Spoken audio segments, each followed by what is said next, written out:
அதிமுக பாஜக கூட்டணி அதிகாரப்பூர்வமா அறிவிக்கப்பட்டிருக்கு. மாப்பிள அவருதான். ஆனா அவர் போட்டிருக்க சட்டை என்னதுன்ற மாதிரி நேற்றைய தினம் நடந்த செய்தியாளர் சந்திப்பில் எடப்பாடி தலைமையில தான் கூட்டணி. ஆனா அவர் எதுவும் பேச மாட்டாரு. நான் தான் பேசுவேன்னு செய்தியாளர்கள் கேட்ட கேள்விக்கு தான் எழுதிட்டு வந்ததை இந்தியிலேயே பேசிட்டு போயிருக்காரு அமித்ஷா.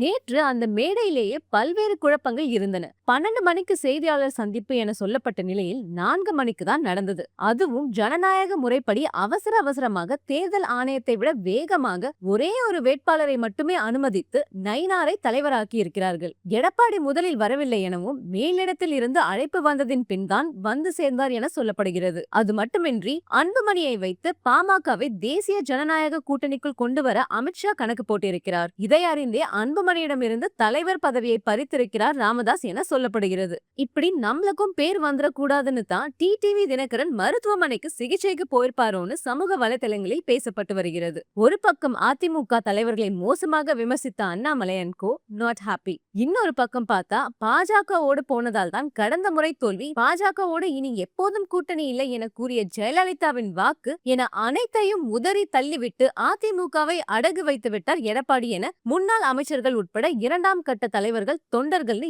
எல்லோரும் கடும் அதிருப்தியில் இருக்காங்க. இதனால 2 கட்சியின் தொண்டர்களும் ஈடுபாட்டோடு தேர்தல் பணி செய்வார்களா என்பது கேள்விக்குறியே.